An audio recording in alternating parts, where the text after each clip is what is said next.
Thanks for your patience, everybody. It is 7:08, and welcome back to open session. Before we get started, I'm going to ask everybody to rise for the Pledge of Allegiance. Pledge allegiance to the flag of the United States of America and to the republic for which it stands, one nation, under God, indivisible, with liberty and justice for all. All right. Thanks, everybody, for being here, braving the cold. First item tonight is public participation.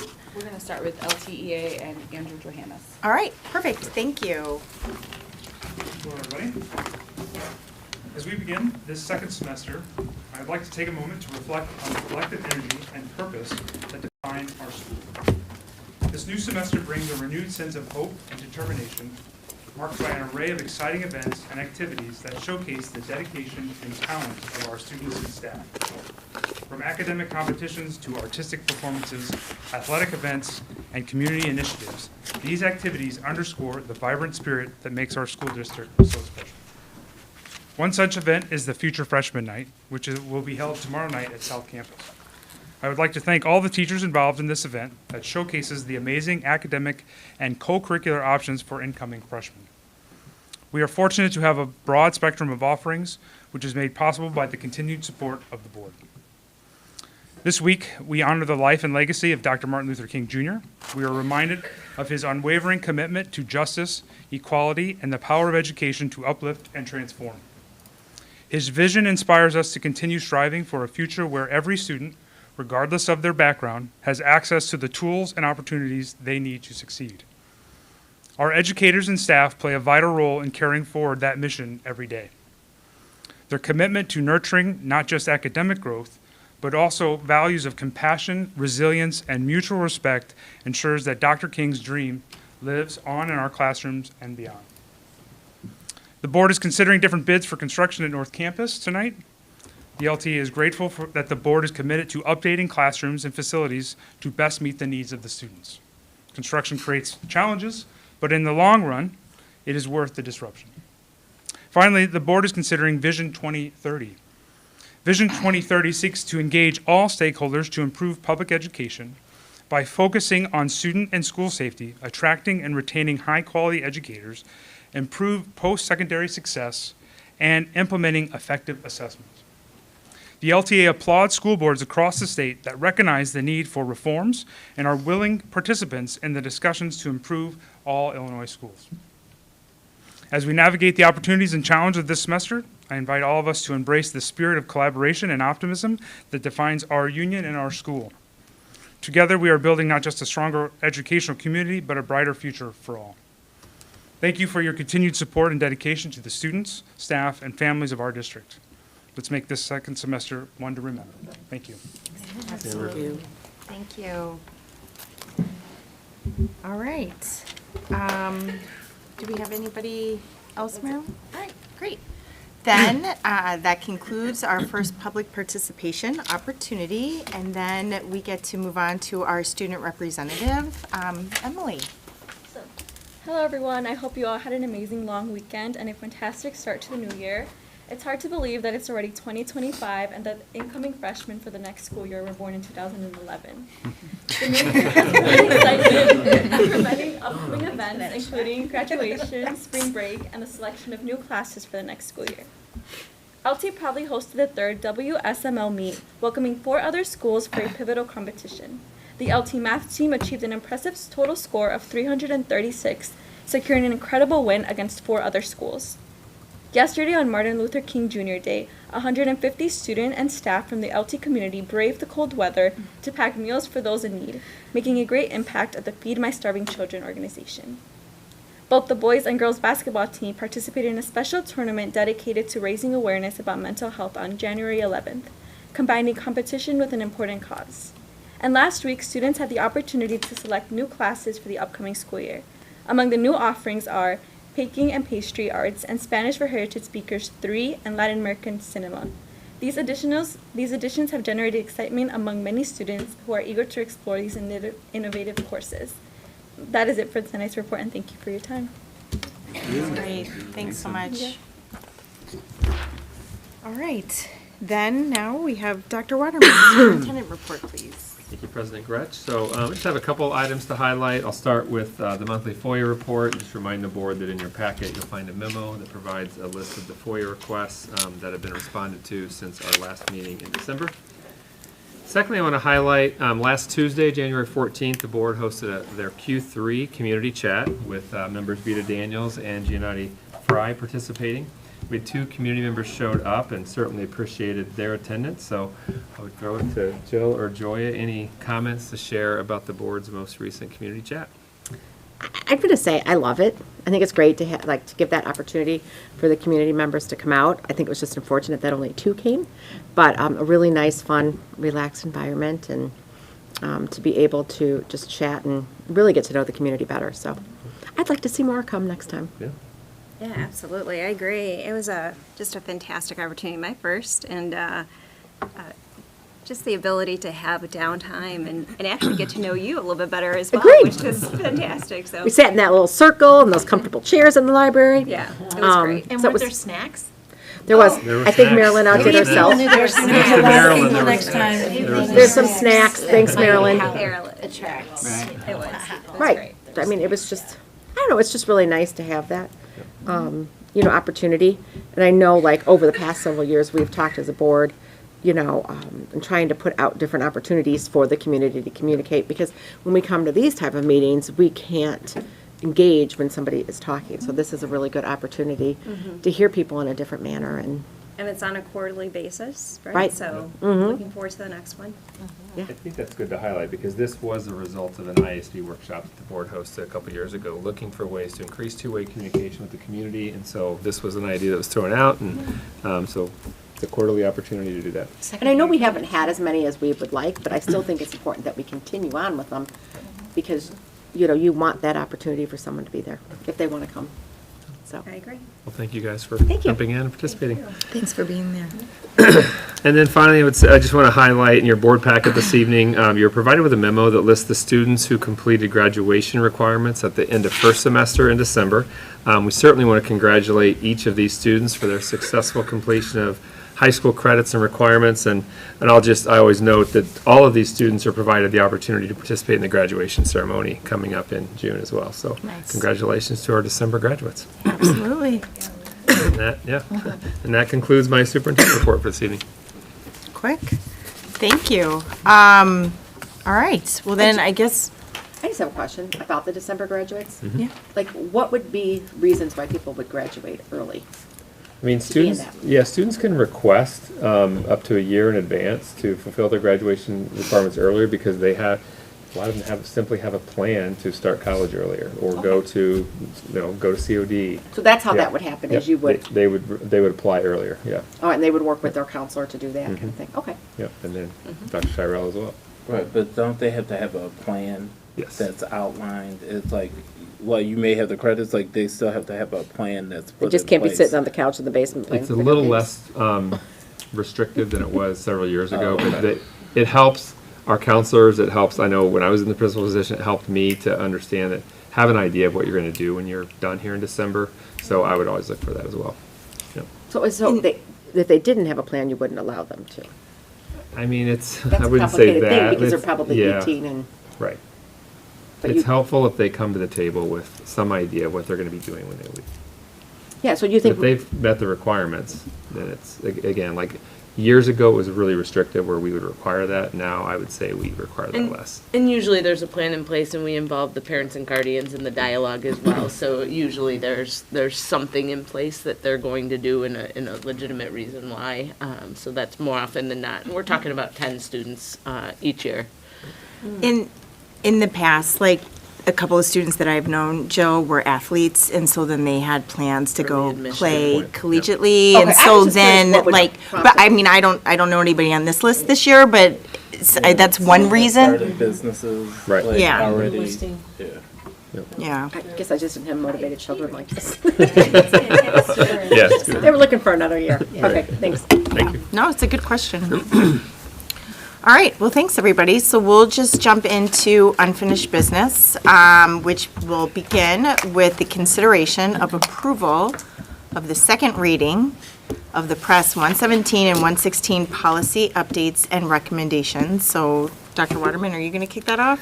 Yeah, Or- Ed and I can Ed? kind of share it. I mean, I would just say, like, obviously, the board had a lengthy discussion on all Press 117 and 116 policy updates at the January 7th meeting. There were several recommended changes. All of the changes that were discussed and recommended at the January 7th meeting are in your packet as clean copies of the policy tonight. So I don't know if you want to just chunk it out by groups and see if there are any follow-up questions, but again, this is all reflective of what you guys talked about a Yeah. couple weeks ago. Thank you, Dr. Waterman, and thank you, President Kretsch. As a reminder, there were 20 policies that were up for review in Press Issue 117, and there were 2 policies from Press 116 that was not necessarily put on hold while we were waiting for some additional guidance related to some of those policies. We did bring forward 2 at the January 7th Committee of the Whole. As Dr. Waterman mentioned, the recommendations for any modifications or updates to those policies from the January 7th Committee of the Whole meeting have been made and are reflected in the materials that were presented to the board. If anybody has any questions about any of the particular policies, above and beyond what we discussed at January 7th, we're happy to answer any questions that the board might have.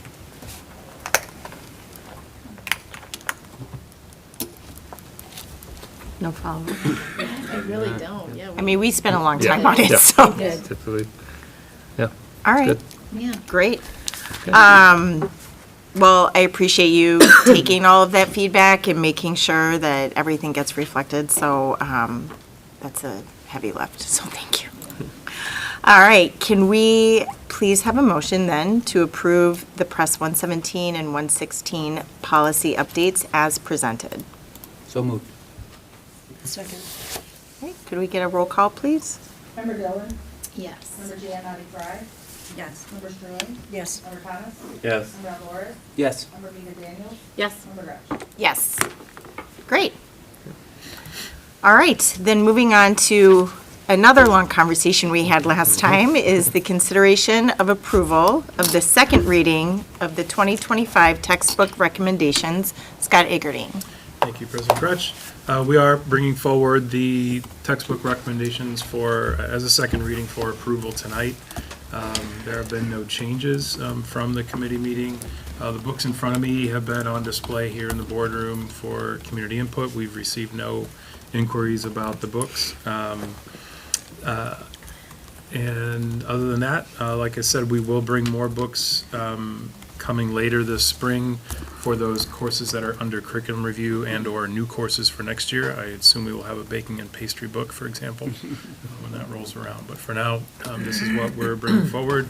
And as you can see, it's well within our average of our annual requests. So I would request that you approve the textbooks as presented. Great. Thank you for always providing the historical context as well. That's helpful. Does anybody have any follow-up from the conversation a couple weeks ago? Nope. All right. Perfect. Well then, can we please have a motion to approve the 2025 textbook recommendations as presented? So moved. Could we have the roll, please? Member Giannotti Fry? Yes. Member Sterling? Yes. Member Thomas? Yes. Member Alvarez? Yes. Member Vega Daniels? Yes. Member Dillon? Yes. Member Gretsch? Yes. All right, great. That concludes unfinished business, so thank you. Moving on to new business, we are going to begin with the consideration of approval of the fiscal year '24 audited financial statements. Brian Stacia. Thank you, President Gretchen. So this is a required annual event for school districts in the state of Illinois. We are required to have a financial audit on an annual basis. And so we wrapped up the FY24 audit. So just as a refresher, the FY24 school year or fiscal year began July 1st, 2023 and ended on June 30 of 2024.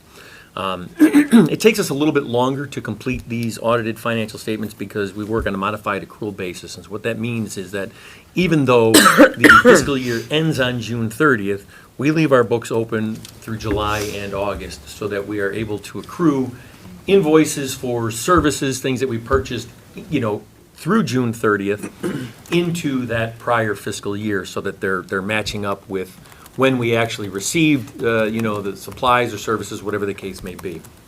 And so really, we don't even truly close everything up until the end of August. And then the auditors come in, typically they do some initial field work in May with us, and then they come back usually the week after Labor Day and have about a week worth of field work here in the district. And then there will be a number of back and forth emails and things that we're still continuing to provide them with information that they're requesting as we go. So therefore, I think I've mentioned to this group before, this is kind of like my final exam every year when we look at how we performed, what the auditors are looking at. Again, look, they're not testing every transaction in the district. That would be impossible to do. But they're taking random samples. They're looking at our paperwork. Is that all in line? Do we have appropriate approvals? Are the internal controls in place so that there's minimum opportunity for fraud, all of those kinds of things that they're looking at. And again, they're not testing every transaction. They would still be here from probably 3 or 4 fiscal years ago doing that on those years. But again, in tonight's brief presentation, you will hear that there were no major issues, no major findings in our audit for this year. So that's always good to hear. That always it helps me to sleep a little better at night after that's all over with. So anyway, that being said, I briefly want to have Chase Blazer, who is with us tonight from our auditing firm of Excezion. He was the lead auditor, has been the lead auditor for, what, is it 3 years now, Chase, on our audit? It's 4. Is it 4 already? 4. Okay.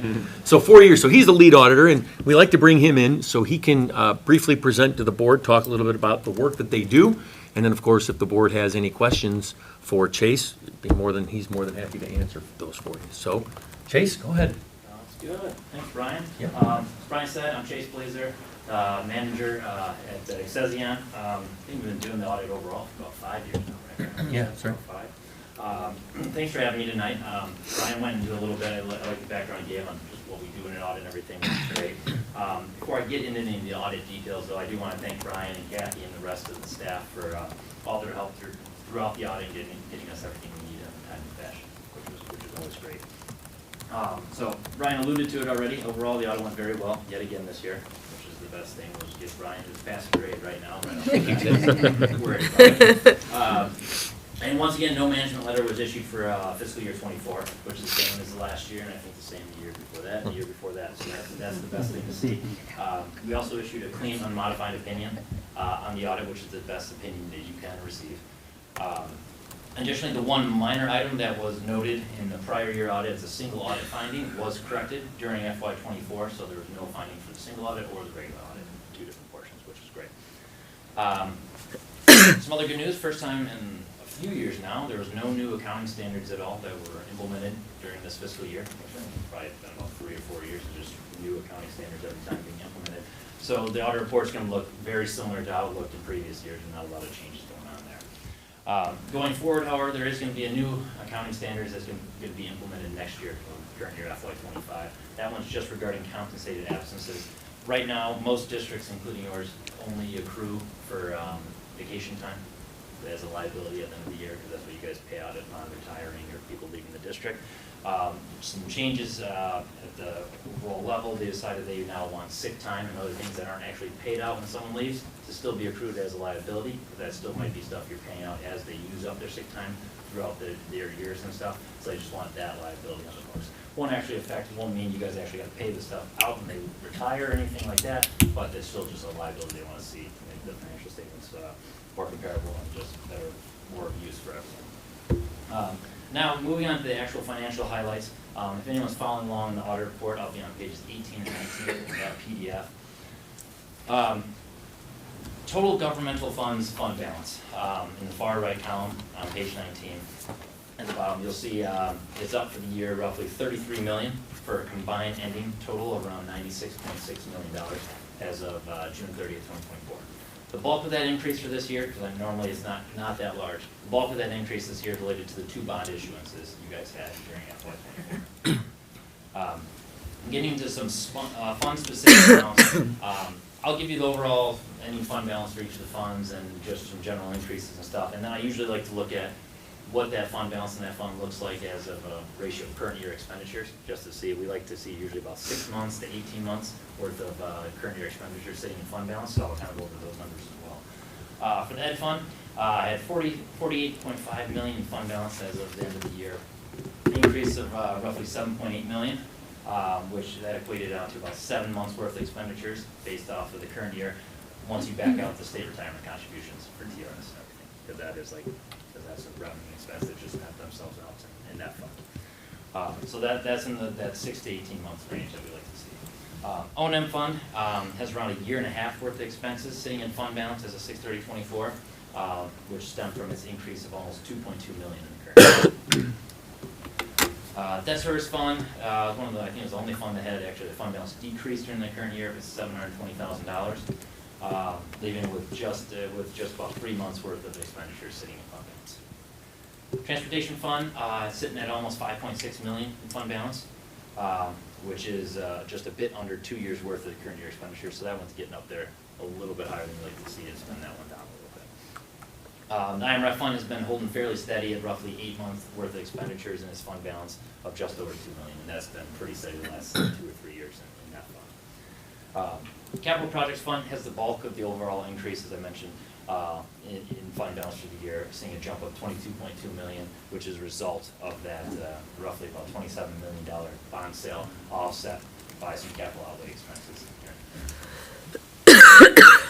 Chase, if I could, just Yes, sir. quickly too, for the board's knowledge, you may recall, when he's talking about the transportation fund, that we only levied $1 million in that fund for the coming year.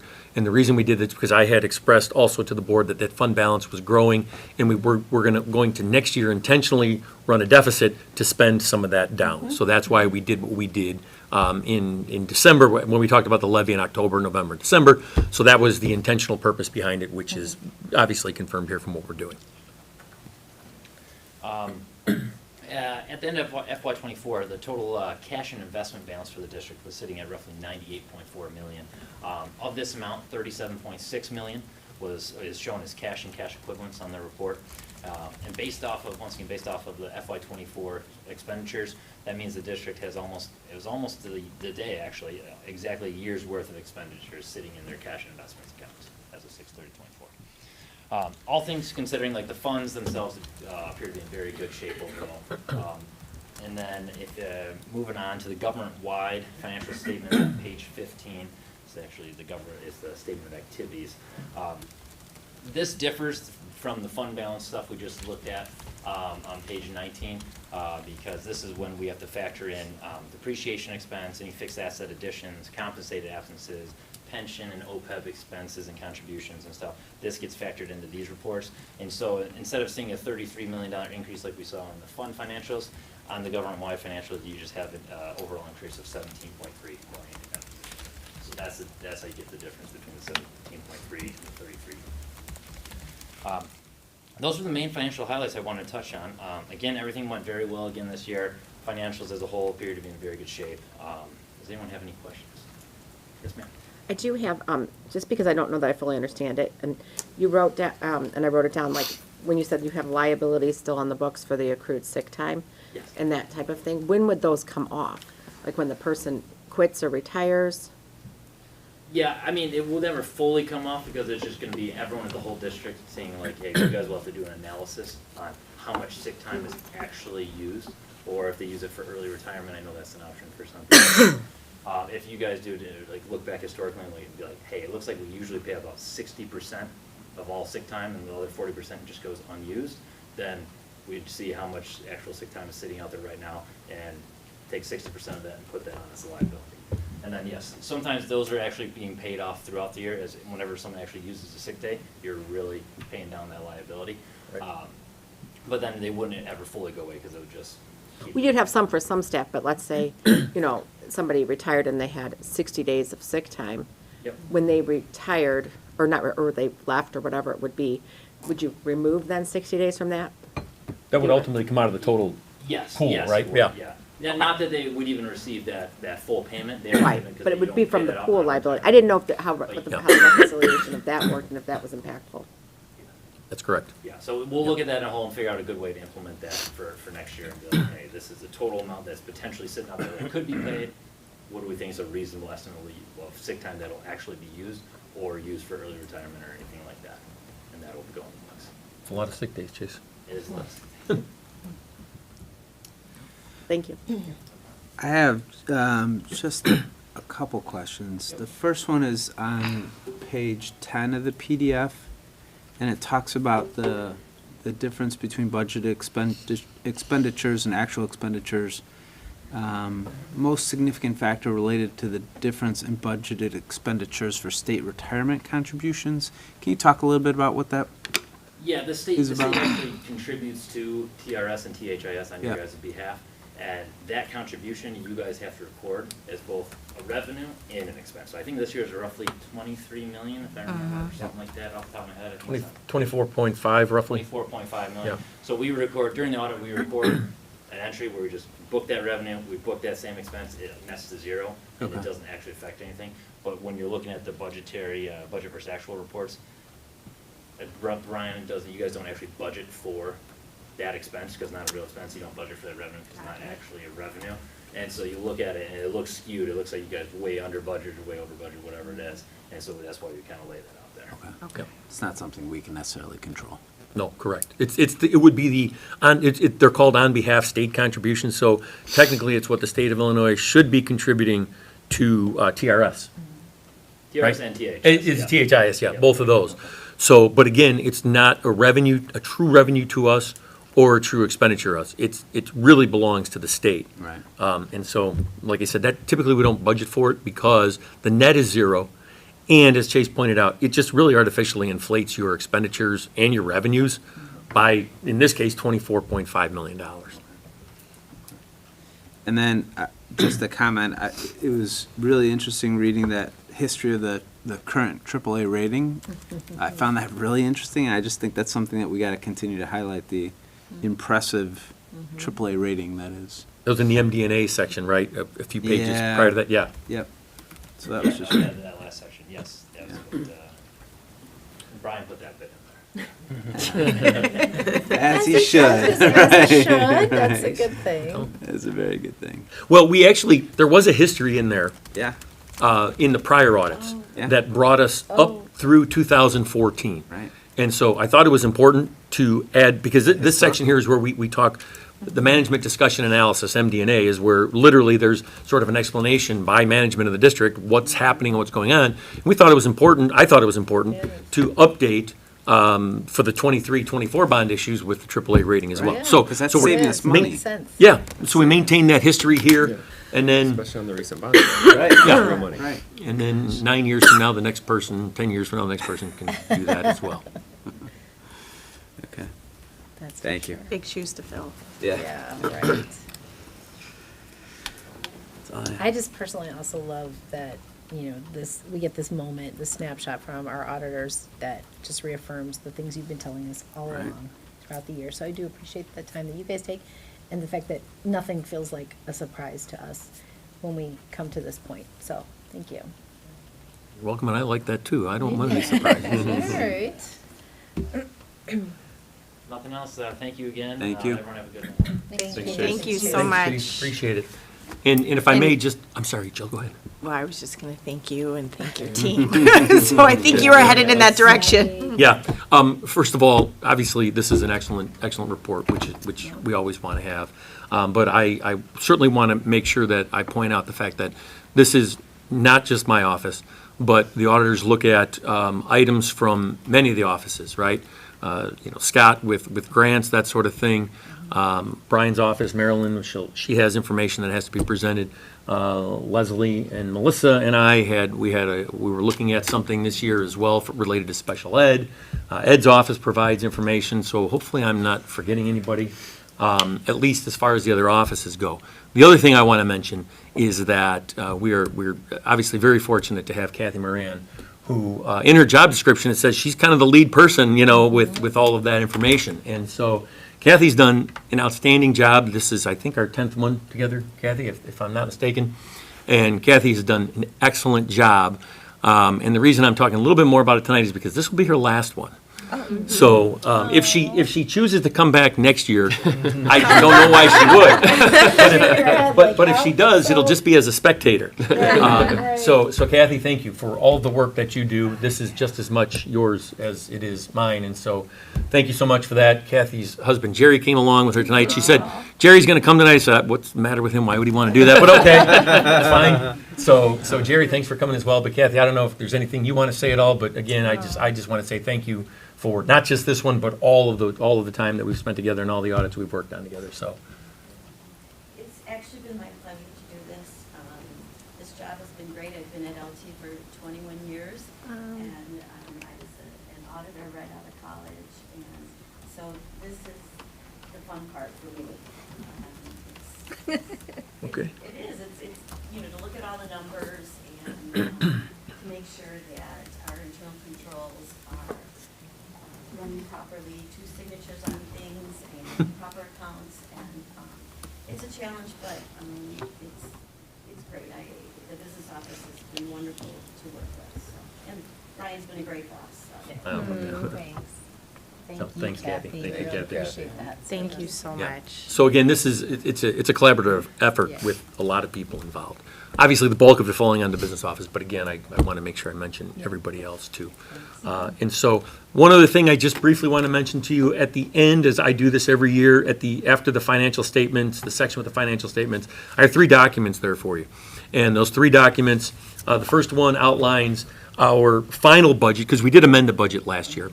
We're going to end up doing that potentially again this year also, depending on what we decide to do with construction projects. But our final budget revenue, you see there, and then you also have the actual in the next column, and then the difference between the two. And then you also have on the next page that same for the expenditures. And that's all broken out by the different categories we have, right? So on the revenue side, it's really local sources, state sources, and federal sources. Really, the bulk of that goes to the local sources, as we've talked about before.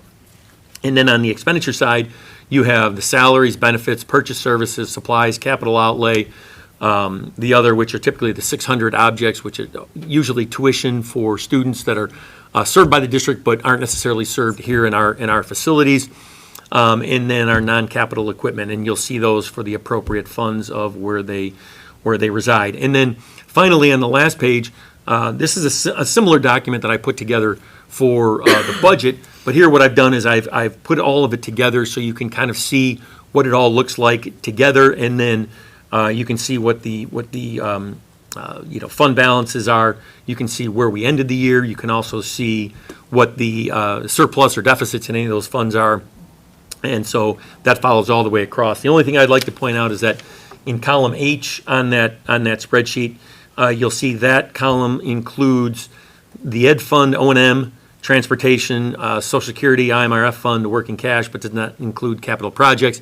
And then in column I, that one actually includes the Capital Projects Fund as well. The reason I do that is because that Capital Projects Fund really is just a flow-through fund. There's the money that goes in there was from the bond sale or from money that the district transferred in, and then we pay for our capital projects out of that.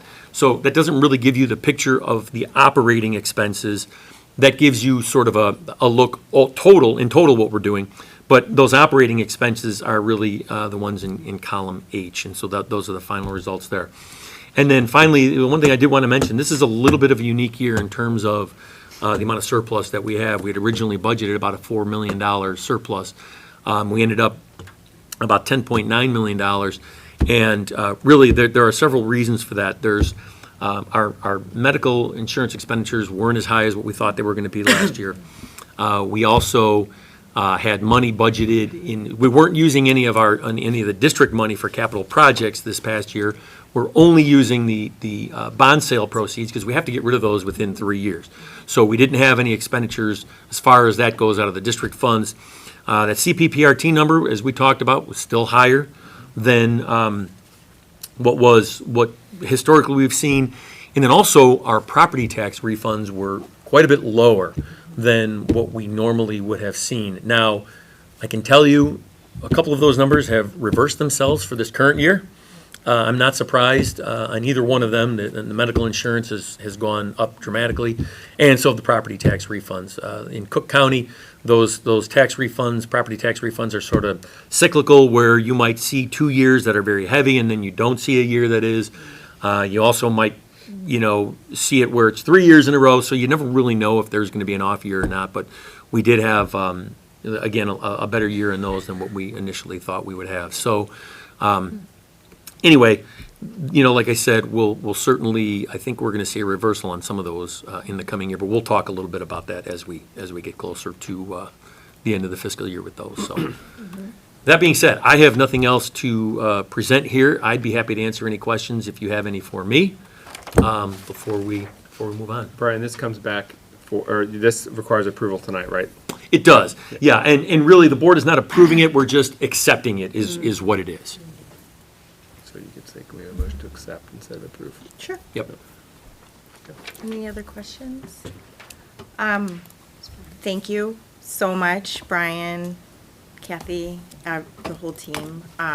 This is obviously critically important. Yeah. So we always also rest easy knowing that it's all going to come together under your leadership. So thank you. Yeah, you're welcome. Thank you. Okay, so with that, can we please have a motion to accept the fiscal year 24 audited statements as presented? Second? Can we call the roll, please? Member Struan? Yes. Member Thomas? Yes. Member Laura? Yes. Member Vita Daniels? Yes. Member Dillon? Yes. Member Giannotti Frye? Yes. Member Gretsch? Yes. Great. Thank you. Thank you. Brian. Thank you. Okay, next up is the consideration of approval of the LTHS Illinois State Board of Education Discipline Improvement Plan. Dr. Owens. Thanks, President Gretsch. I'm going to go through the report, and then we'll certainly have time at the end for any questions that anyone may have. But in your packet, you have the updated discipline improvement report, which includes the data that is supplied to us, to school districts, by ISB for the 23-24 school year, as well as the related improvement plan. Each year, ISB requires that districts identified within the top 20% of all districts in any of the 3 metrics collected, those metrics are suspension, expulsion, and racial disproportionality rates, must create an improvement plan and post that plan to their website as of February 1st. That timing in the school year has shifted over the past couple years, but this is the 3rd time that we're bringing this report to the board for review and approval. So the data provided in the report begins in the year ending 2017 and goes through the school year ending in 2024. Those are the years that data is maintained on ISB's website as well. The first chart that you see demonstrates LT's historical suspension, expulsion, and racial disproportionality rates. We have not been included within the top 20% of schools for the suspension rate, as our overall rate is very low, and we have not been eligible for the expulsion metric, as we have not had 10 or more expulsions within any of those years. However, within our suspension rate, our data demonstrates that our out-of-school suspensions are disproportionately assigned to students of color, specifically Hispanic students. Under that chart, you'll see the eligibility and calculation rules for the metrics that ISB sets, so you can see where those come from. The second chart that is shown specifies the disproportionality rate from 2017 through 2024. Our current rate is 5.09, which is determined by dividing the suspension rate for students of color by the rate of suspension for white students. The third chart that we add in depicts the most frequently occurring incidents leading to out-of-school suspensions, disaggregated by race for those years as well. The types of incidents most frequently occurring has stayed somewhat stable, with a few novel incidents throughout those years, and there has been some variability from year to year in the number of incidents. The full interpretation of that information contained in the third chart is listed right below the data as well. Overall, our out-of-school suspension rate, like I said, is very low. That rate of overall suspensions is 2.18, which ranks us at 469 schools out of 500. But it is very low, and we remain committed to limiting out-of-school discipline, and we use that for safety rather than punishment as guided by Senate Bill 100. We continue to address student discipline and target our improvements first by committing to creating a culture and climate of belonging. This approach requires that we examine all aspects of student growth and development, including academic and social and emotional skills. Over the course of the past 3.5 years, we've provided increased inclusive academic opportunities that support rigor and future focus for all of our students. And as we discussed at this month's Committee of the Whole, our student services delivery model has expanded and shifted from reactive to proactive and responsive. Additionally, the implementation of restorative practices is both common classroom and discussion protocol as well as targeted response for incidents, and harms committed has shifted our entire discipline approach. By providing guidance paired with time and specifically designed physical spaces that support students as they reflect and repair harm that has been done, we have increased personal accountability and the likelihood of lesson transfer far beyond LT.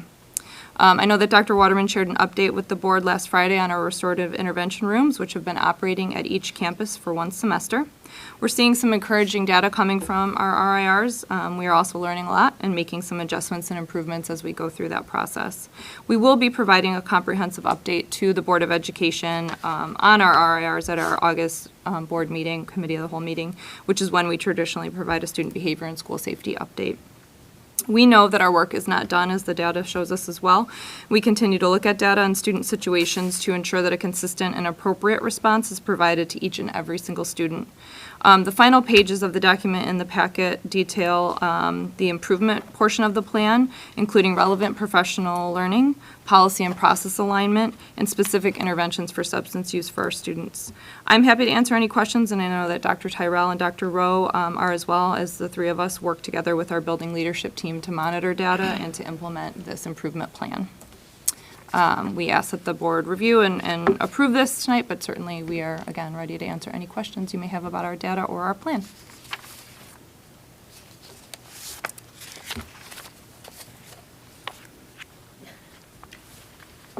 Thank you, first of all. I really appreciate it. I know we've been through this a few times over, and so I feel silly asking this question, but I'm going to. Can you please remind me what third millennium is? Sure. It's a tool that we use, and Dr. Tyrell can probably explain it more accurately than I can, but it's a tool that we use for some substance use and abuse education that is online, so that students, when they have had multiple referrals for substance use or drug offenses, that we can, that can be a program that they can use to learn and to hopefully work past that. Okay, thank you. Yes. So now, you set the stage. I feel silly asking this question, but I don't understand when you're looking at the rankings. Yes. Okay. So if I'm going to go for the suspension rate, it's 469 out of 500. Correct. So that would be 500 schools. Yes. Okay.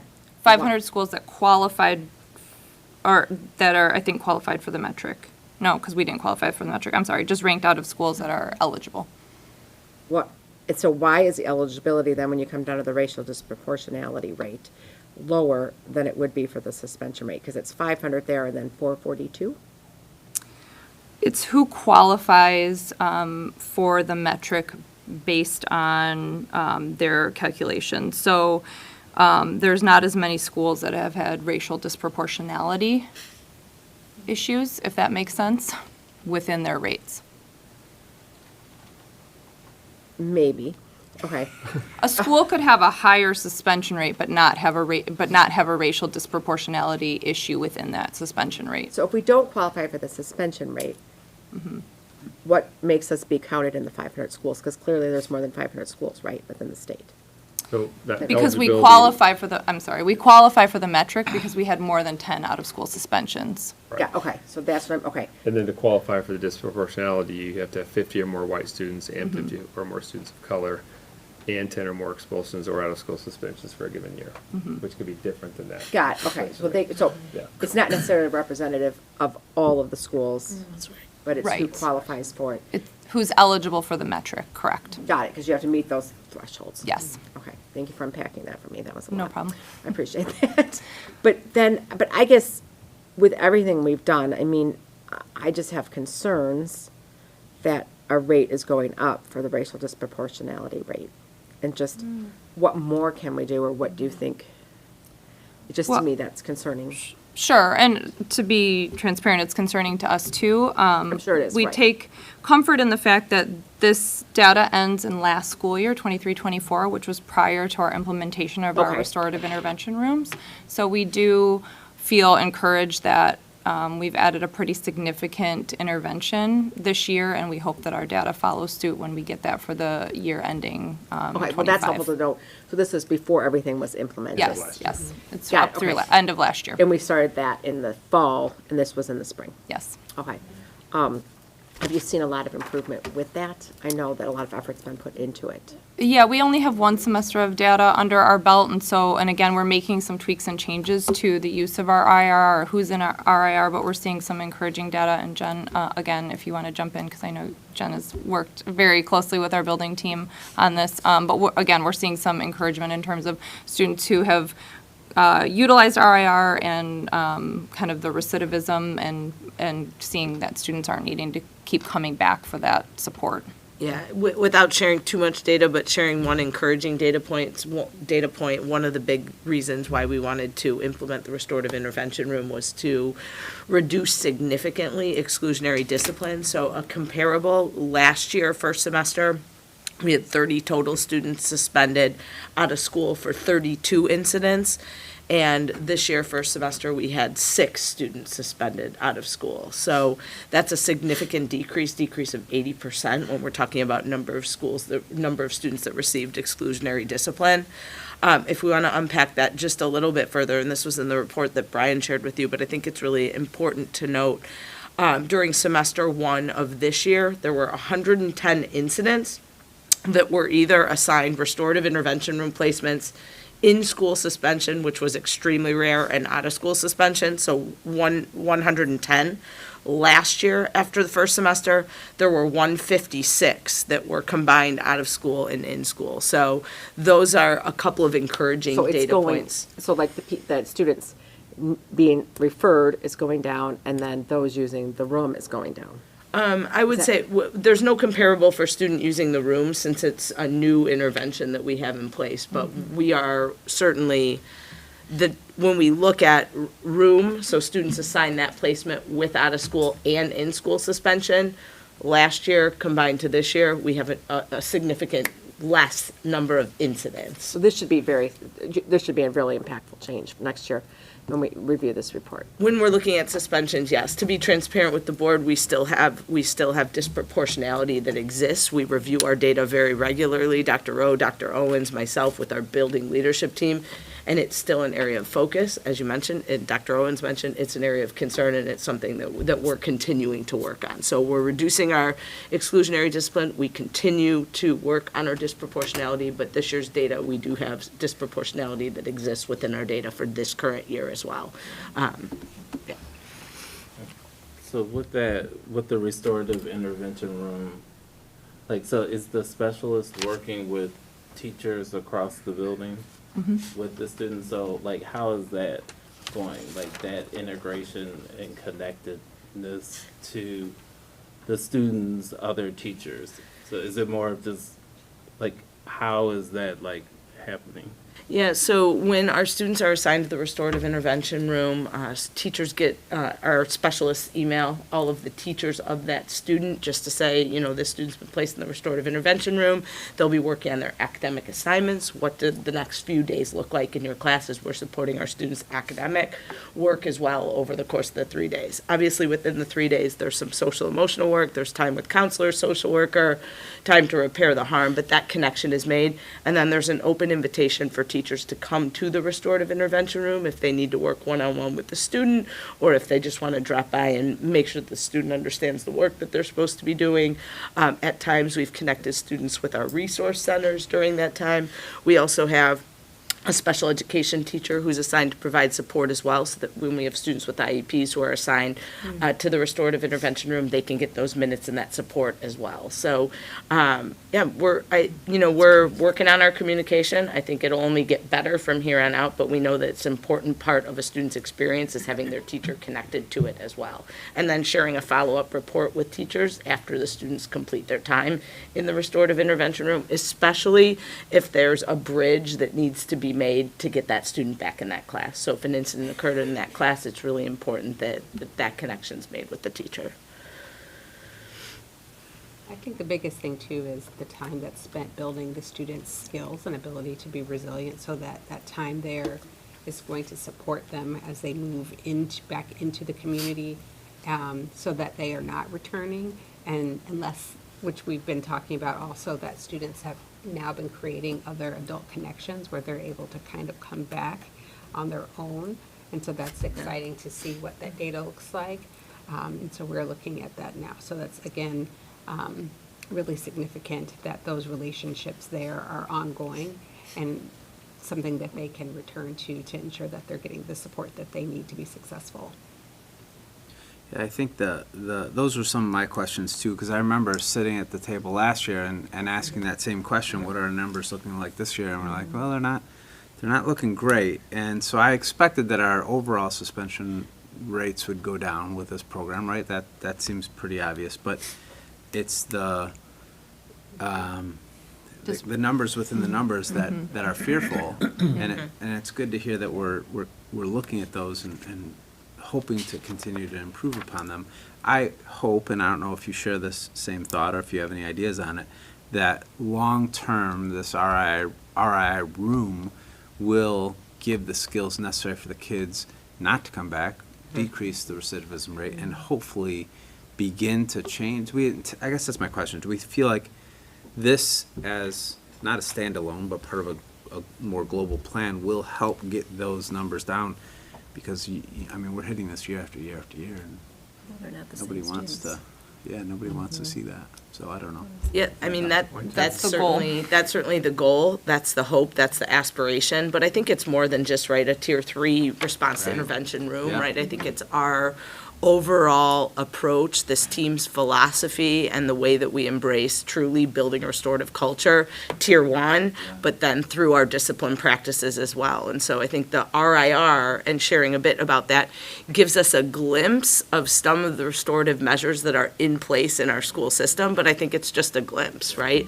We talk and work with our APs all the time, traditional referrals that wouldn't ever result in a placement into a restorative intervention room or an in-school suspension or an out-of-school suspension. They're thinking about, right, the way in which they work with students so that they can repair harm, build skills, provide learning opportunities, so that hopefully, right, long-term, we have a reduction in those types of behaviors across the board, but then also when we're looking at an individual student. So we're proud of the shift in mindset and philosophy, and really, truly doing that in all tiers of our work with students.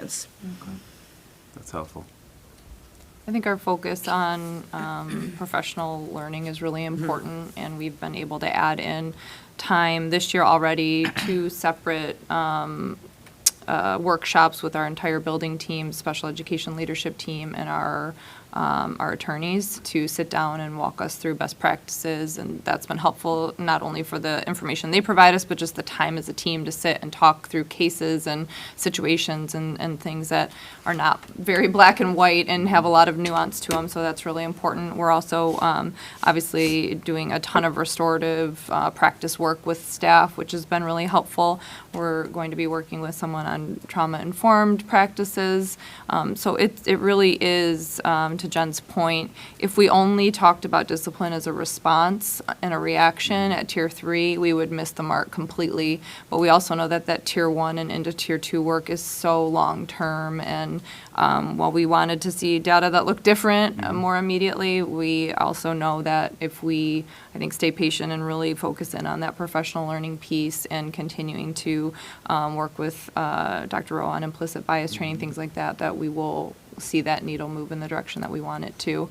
Dr. Rowe and I meet with Dr. Tyrell and the building team each quarter to go over discipline data and talk with the team. So we're really trying to increase those opportunities for conversation as teams to make sure that we're staying on top of it and doing as much as we can. And looking at the different data, it's, you have to look at it in aggregate, you have to look at it disaggregated, and then you also have to be very individualized about how you handle discipline for every single student. So there's a lot of factors that play into any and all decisions regarding student discipline.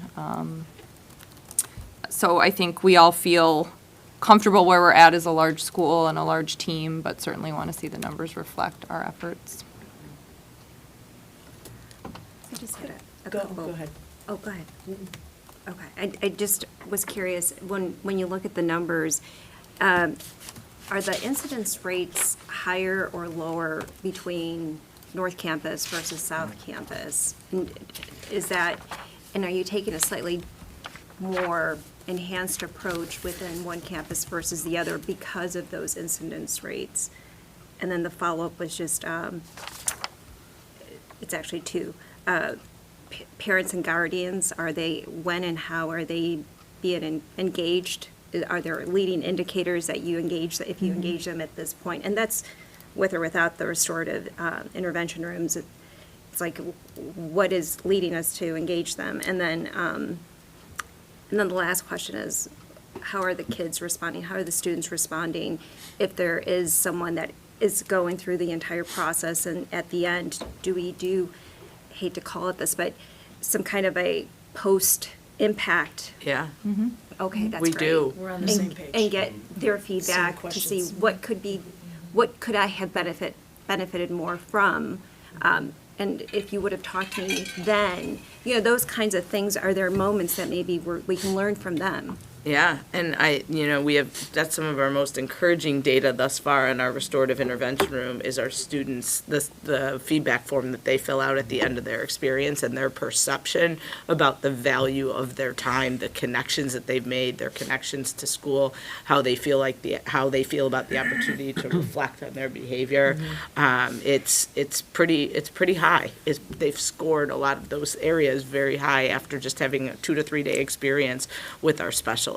So thinking about how we can do more of that, right? Engaging our students, getting their voice and feedback in all of our processes is always really important.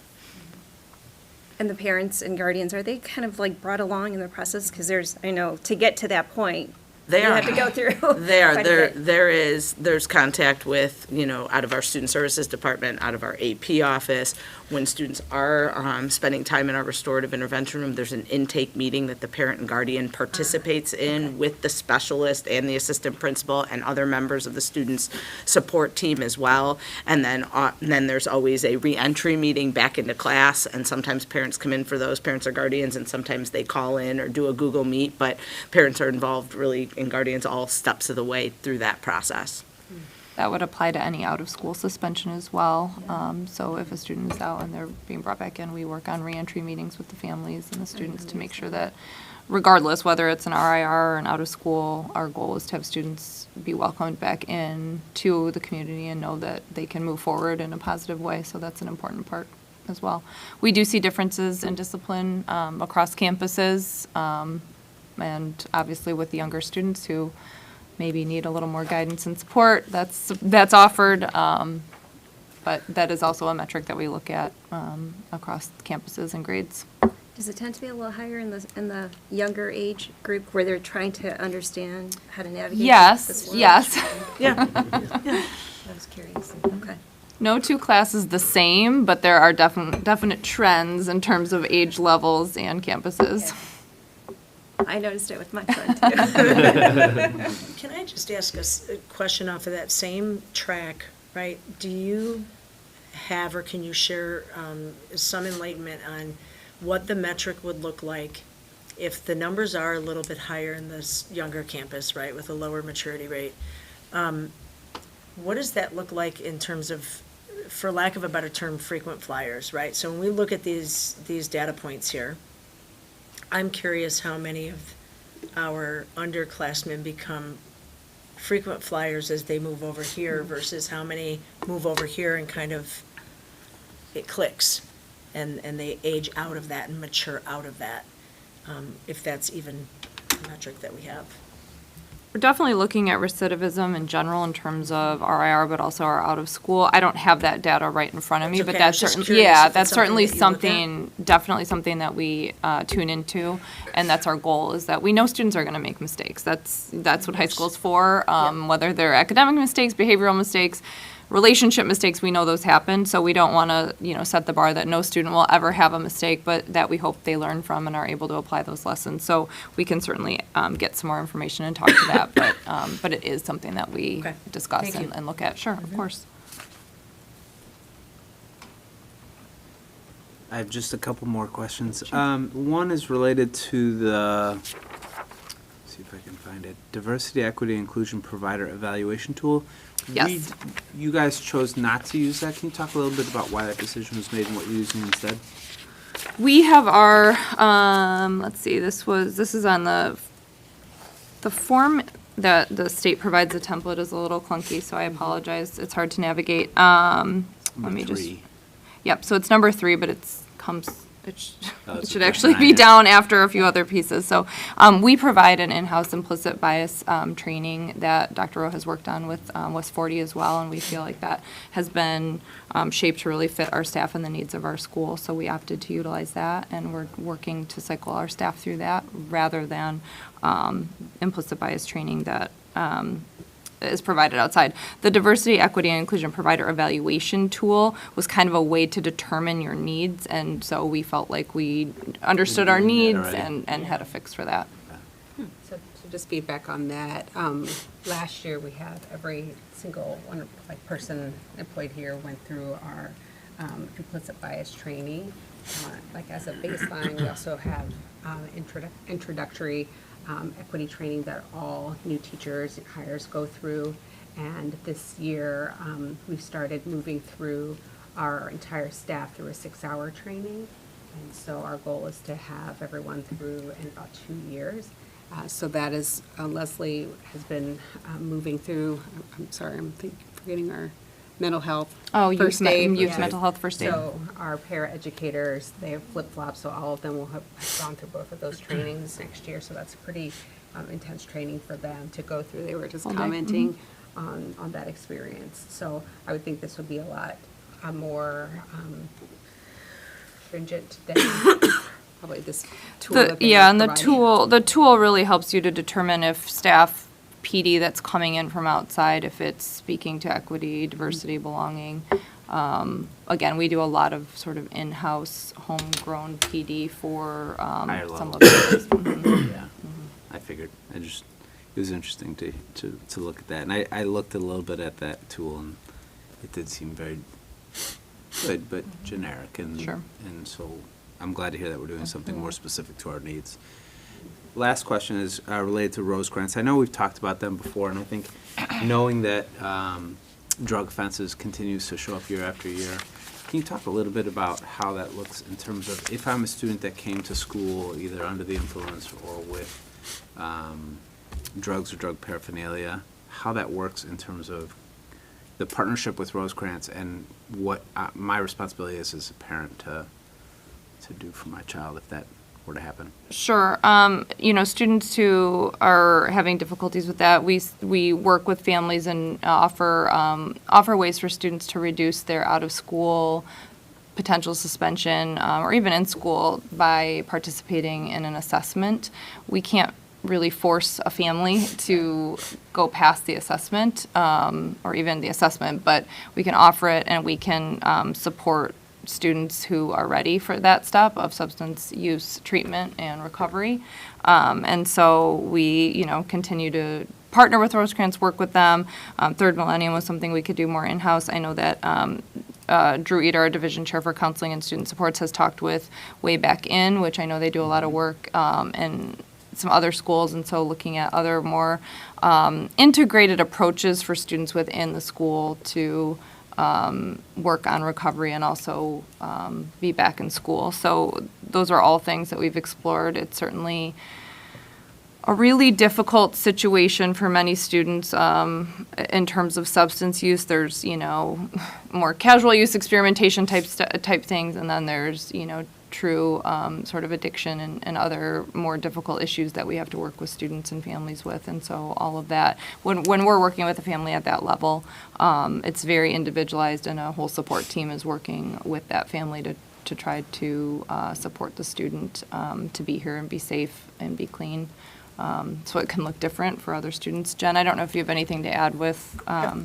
would just add that's another benefit of having our restorative intervention room, having a space and a time where a student is with a trained professional, that then we can schedule those assessments. So we're finding that the assessments are being done at a higher level of fidelity across the board, because there's somebody on our team who's directly working with the kid and the family in Rosecrans to get that assessment scheduled. So that's step one. I would have to follow up with the team to see how successful we are being with families following through with the recommendations, but we know those assessments are taking place, which is a really important step. As Leslie shared, we're using Third Millennium as a complement, some of the modules that are included within that, and then some resources and supports from way back in as well. So there's now a dedicated time, and we feel like that learning opportunity can take place in a way that it couldn't when we were using a different, tool, an exclusionary tool. So just another huge benefit of the restorative intervention room. And they come and do the assessments in-house, or No, is it that's online? online. And that's at no expense to the family or the district? We have a contract with Rosecrans, so there is no expense to the family for that initial assessment. Yep.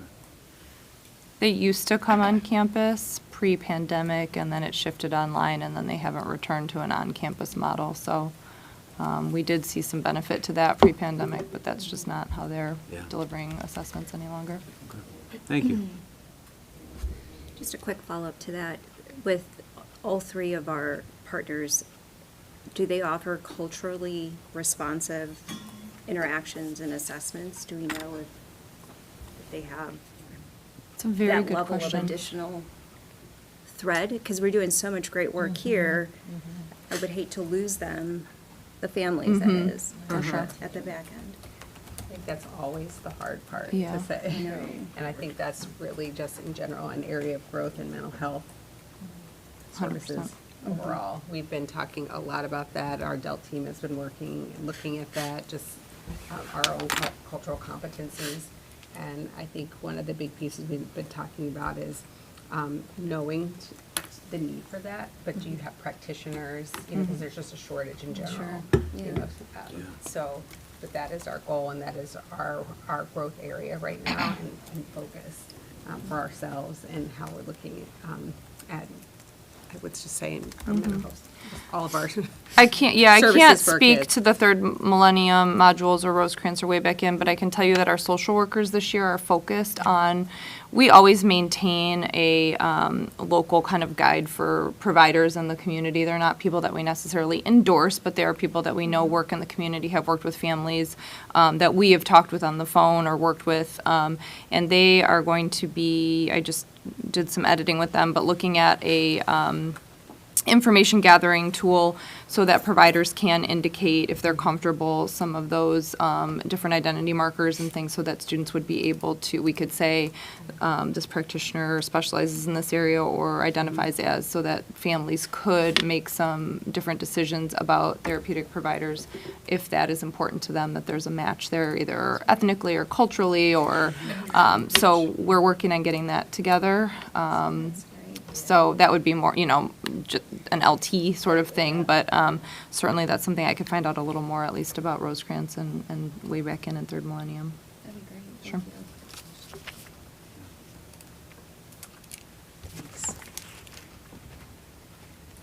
This is so helpful. Thank you so much. I mean, obviously, Do the hard work. on yeah, that. critically important Really part. dedicated to it. Thank you, we appreciate it. Like I said, I know our team would love to see the numbers looking a little different at this point, but we also feel really encouraged by the significant changes we've made this year, and feeling like that will have a significant impact then on future data, so. I know we didn't even talk about half the things in your report either. To your point of it's not a singular thing, there's the handbook stuff that you're doing. I mean, there's a ton of work that's being put into this, so I know, and I think I speak for the board, we're all extremely appreciative of all the work that you guys are doing. Thank you. Yeah, it's hard to capture, I mean, truly, it's you sit back and reflect with some pride, because it's hard to write this and capture just exactly all the things that are going on, and you wish you could, because it's so important to the ultimate outcome that we're seeking, which is that every student comes here and has access to everything that they need, and they can move through school successfully. So our team is, again, grateful to all the support we always get, and excited about all the, I mean, there are so many things happening, and it's just so exciting to see that. We never sit back and think we're done, and we know we will never sit back and say we're done, but we're really, really excited about the direction that we're moving in, and really grateful for the support to do that. So. Thank you for all the hard work. Yeah. Having all the right leaders for these initiatives makes all the difference. So thank you, truly. You're a good team. Absolutely. You really are. Yeah. So with that, can we have a motion to approve the LTHS Illinois State Board of Education Discipline Improvement Plan as presented? So second. Can we call the roll, please? Member Thomas? Yes. Member Alvarez? Yes. Member Daniels? Yes. Member Dillon? Yes. Member Giannotti Frye? Yes. Member Strumeing? Yes. Member Gretsch? Yes. All right. Thank you. And then the final item under new business is action regarding a resolution to support Illinois Vision 2030 Education Improvement Policy. Dr. Waterman. Thank you. Yeah, talked about this with the board, shared this information, but last year I had the opportunity to represent the West Cook Education Region on the statewide Vision 2030 strategic planning team, really with an overall goal of developing a blueprint specifically around advocacy for education in Illinois. And so the end product of that work was the Vision 2030 Blueprint for Excellence in K-12 Public Education. A few of you were at the joint annual conference in November when it was rolled out for the first time. This was really an effort that was developed with input from about 1,000 different stakeholders throughout the state, including a wide variety of administrators and school board members, principals, school business officials, superintendents, representatives from higher education as well. And so all of the materials are in your packet, including the overview, but also the full policy brief. So it's a lot of information that I shared with you. But I'll just kind of speak, as an overview here that really Vision 2030 is rooted in that shared belief that we must continue to strengthen and enhance education in our schools by really advocating in 4 key areas. Number one, the most important thing we do is keep schools and students safe. So the idea of school safety is a real important benchmark here, and we have to consider safety as part of our instructional approach, our curriculum, our student support services, our funding, so that local school districts have all the resources they need to ensure that school buildings are safe. The second core finding of Vision 2030 was that attracting and retaining high-quality educators is a really important part of the work that we do as leaders and the work that we should be doing at the state level from an advocacy perspective in education. We've talked a lot about post-secondary success and career pathways. That's a third part of Vision 2030 is the post-secondary success. And then really, I would call this like the common sense use of assessments and measurements in education as that fourth benchmark or fourth pillar of Vision 2030. So ultimately, what this does is it provides a roadmap to enhance our education system. It articulates that shared commitment to putting systems and processes in place that really support all school districts throughout the state, and we're really fortunate that we have a really diverse, amazing state. But also, it details plans to advance policy, legislative solutions, fiscal solutions, leveraging public resources, and preserving local flexibility and leadership as well. So that a lot of those important decisions around curriculum and finances can be made at the local level. So throughout the last 6 weeks or so, the Illinois Association of School Boards, in conjunction with the ISA, IASBO, and IPA, are asking districts to express support for the goals and the priorities of Vision 2030 by adopting a resolution, which is what I am recommending here tonight. And I think a really cool part of this work is that as I was participating in this, of course, but also reading through all the materials, and hopefully you notice this as well, a lot of the language is the same language we have in our strategic plan, right? Because good education is good education, whether it's at the local level or the state level. And so when you talk about things like school safety and attracting, hiring, and retaining a diverse, high-quality staff, looking at academic measurements and academic achievement, those are all things that we have in our strategic plan as well. So I just personally found that to be a really cool part of this effort. So with that, hopefully you've had a chance to review all of it, but I would open it up for any board discussion on this and just simply share that my recommendation tonight is that the board approve the resolution in support of Vision 2030.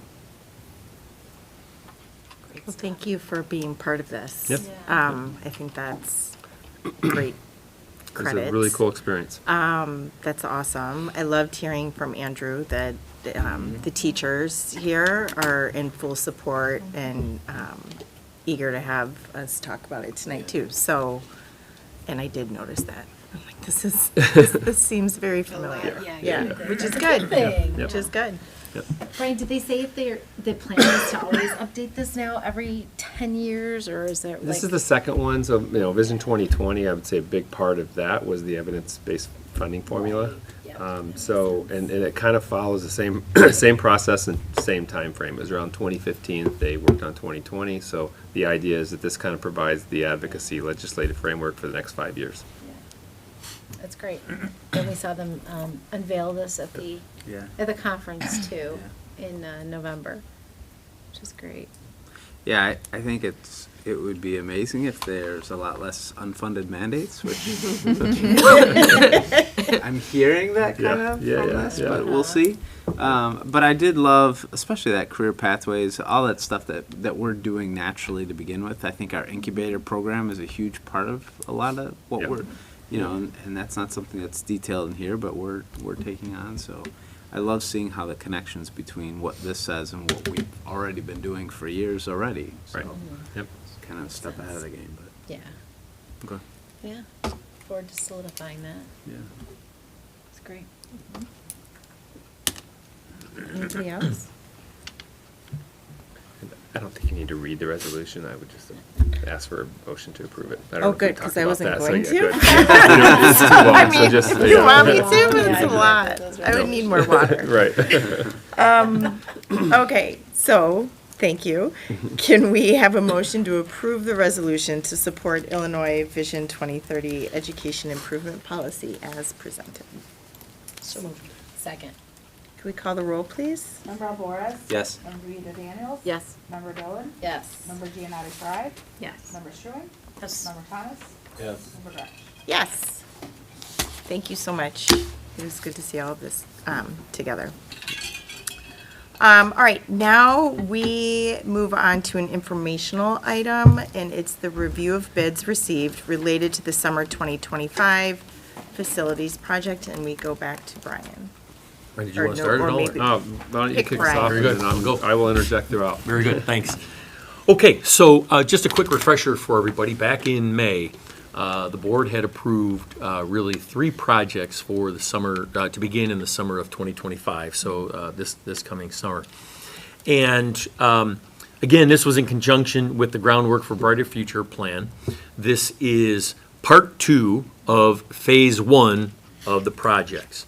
And so as you recall, part 1 was all of the work that we're doing right now over at South Campus, a little bit of work here at North Campus, but the cafeteria, music room renovations at South Campus, all part of part 1.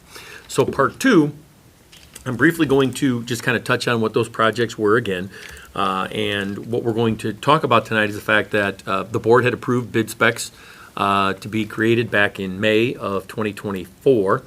And so we now have those results of those bid specifications. So we want to talk a little bit about those tonight.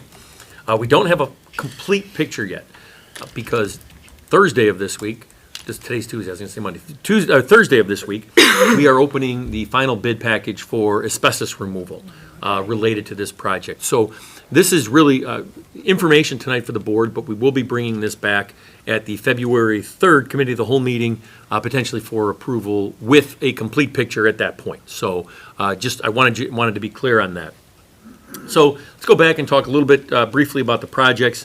The largest of the projects that we talked about back in May and had the bid specifications created for was additional air conditioning and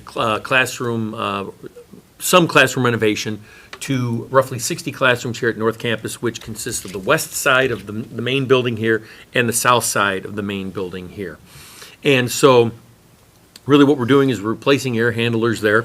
We are also adding air conditioning to those classrooms. Again, that will be done over 2 summers as we talked about. So the first 2 floors would be floors 3 and 2 this coming summer, and then next summer, the summer of '26, would be the first floor and then the lower level for that. But there's more work that has to be done in this coming summer because there's a new cooling tower chiller that has to be added and all of that sort of thing. So that's why about 70% of the work will be done this summer and then about 30% the following summer. And then of course, in those classrooms, because we are going to have to access ductwork above the ceilings, we also worked in ceiling and lighting renovations in those classrooms as well. So we thought it made sense to do that at that point because we're going to be taking down portions of the ceilings and potentially some of the lighting. So we thought, let's go ahead and get that done also in those classrooms. Not to mention, that certainly is a green initiative with the fact that we will be replacing the fluorescent bulbs we have now with LEDs, and they are much more fuel efficient than what we currently have. So that's a added benefit of that also. I did want to point out that while the board approved that, what we did is we did add 3 small projects into this project as well as a total.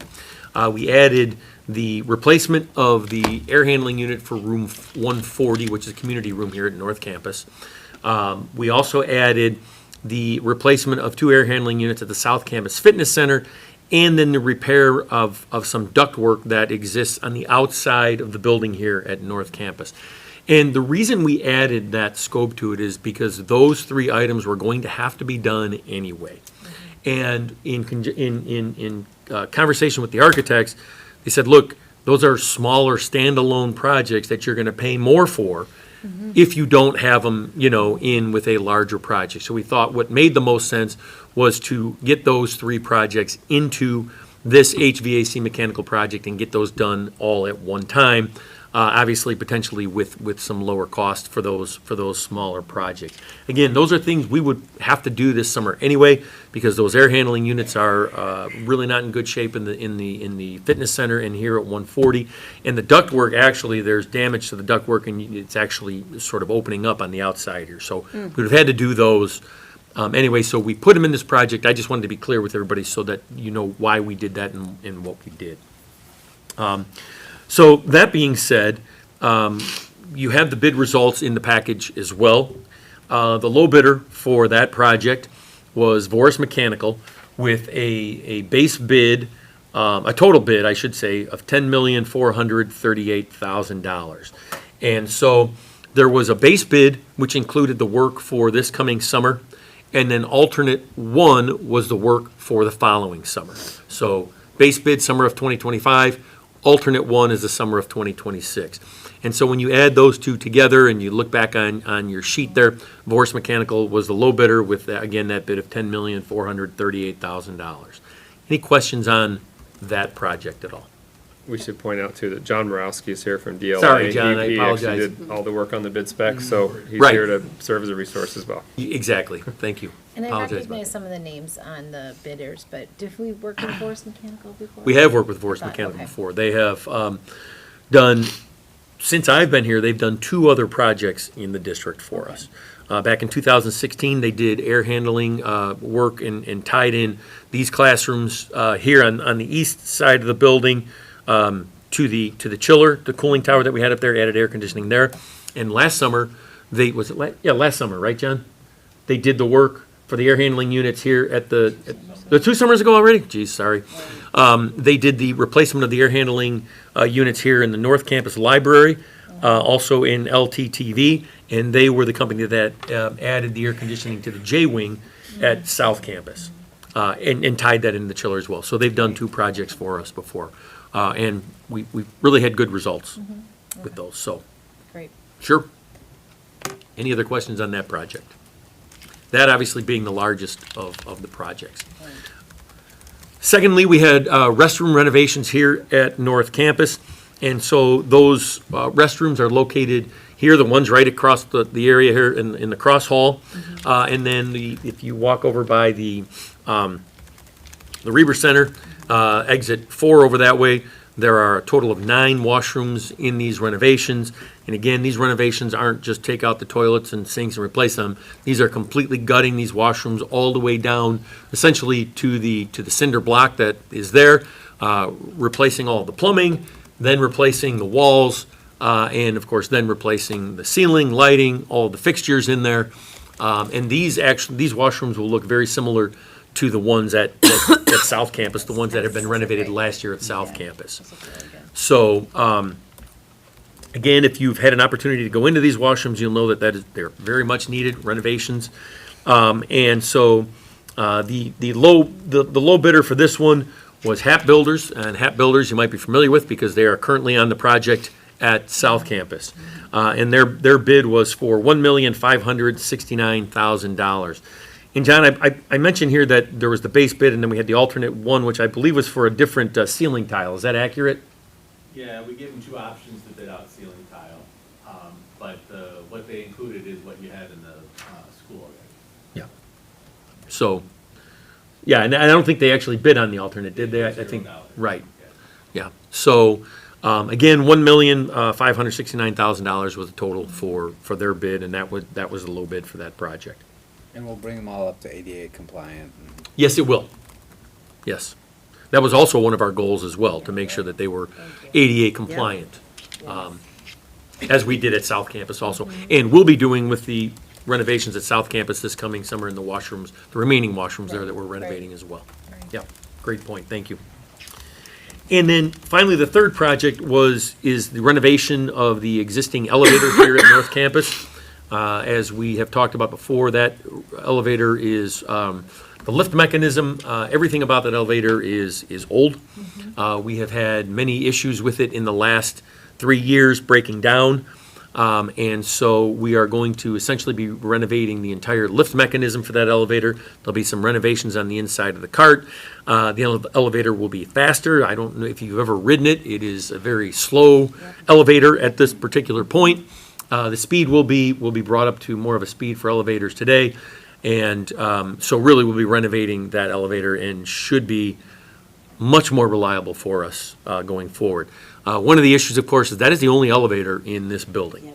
We don't have another elevator. So that's why, of course, it is very important for us to maintain that and make sure that that elevator is up and running as much as possible, you know.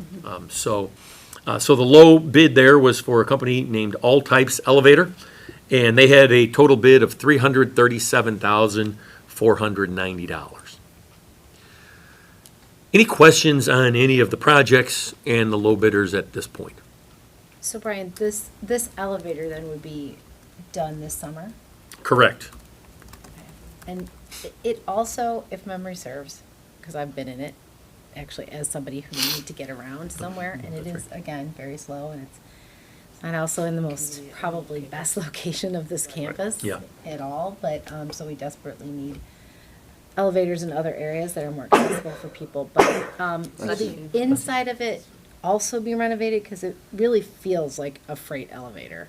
John, would you talk to that point?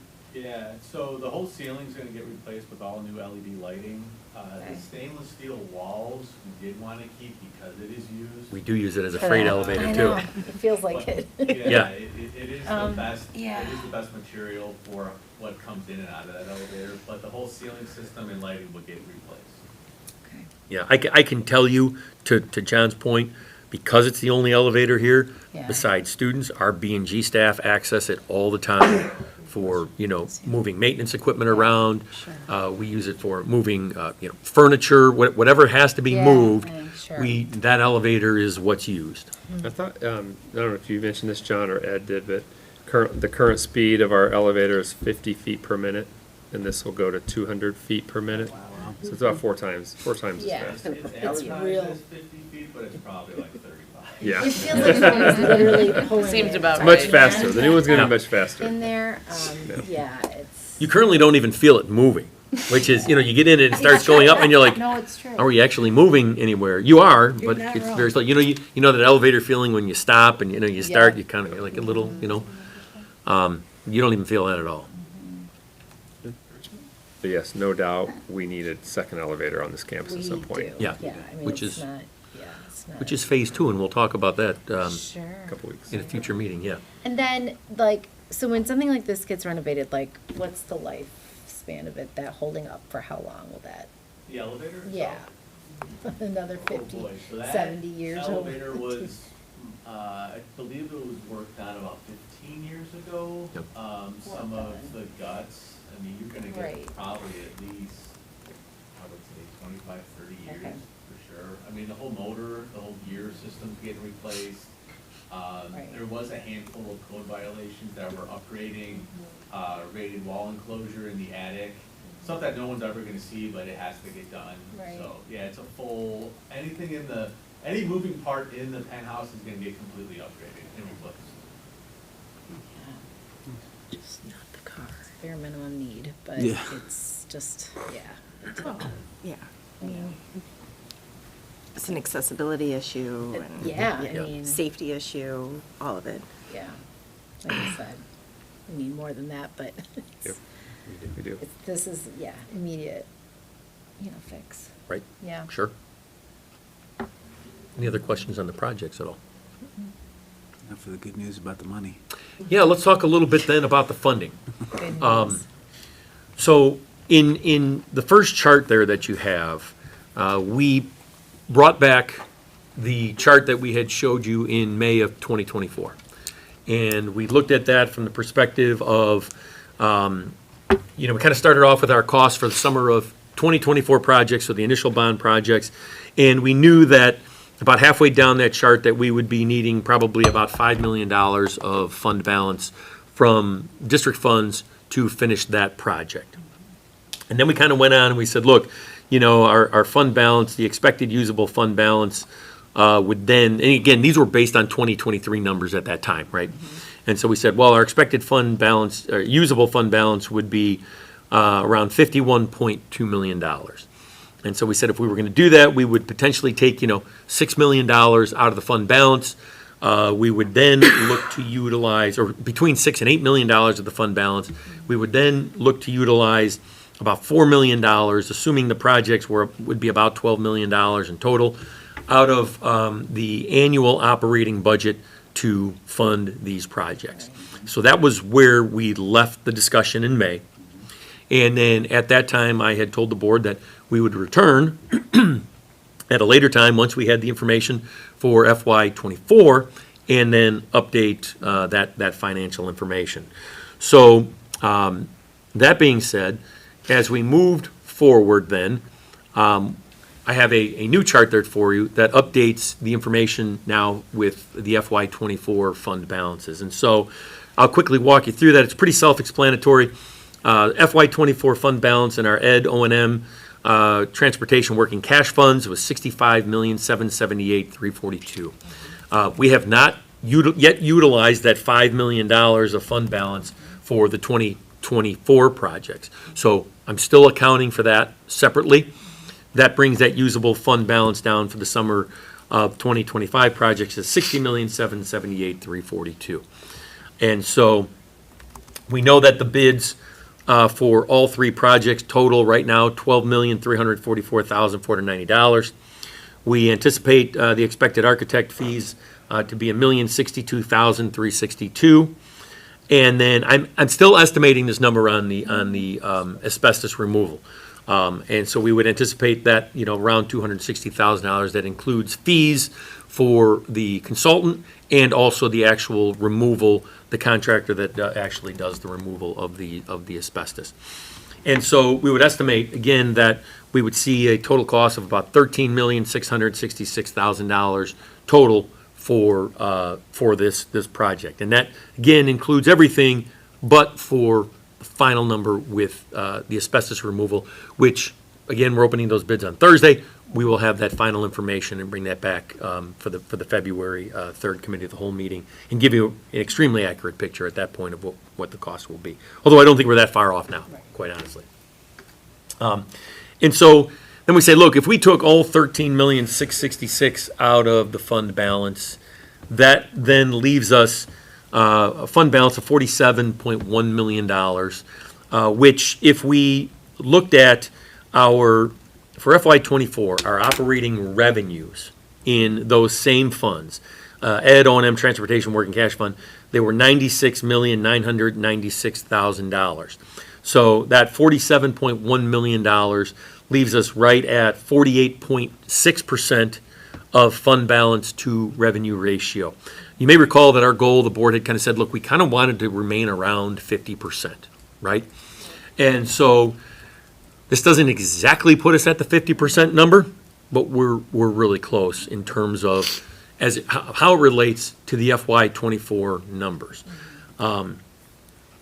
You may recall, and this also removes the use of those dollars from the annual operating budget. So we can still budget for other projects, for things that happen that we would have no control over, that we would need to replace in the course of a year, like those 3 projects we talked about earlier that we added in. So we can still budget for those, and we would have obviously some money available in the district operating budget for any of those projects. So that really kind of eliminates the use of those funds as well. So I think the news is really pretty good here in terms of matching everything up to the FY '24 results, matching it up to the cost of the projects, and getting us right at, like I said, about that 48.6% fund balance to revenue ratio. The one thing I will tell you is that this is all static and based on the FY '24 numbers, right? So it's my disclaimer down there that changes to future revenue expenditures may alter these financial results as we go into '25 or '26, anything along those lines. Now, revenues could change. We could also see additional fund balance numbers. All of that's going to play itself out. But if we're taking a snapshot of what we know right now, this is what it would be. Well, we had such a lengthy conversation at that time too, and I think just to, remind myself, remind everybody, we said 45 to 50%, but most of us were comfortable being on the more cautious side of this. I think this is the more cautious side of it, plus everything we heard at the front end of this meeting too, that we are right in line with the recommended balance also. So, I think this is great news. Yeah, it really is.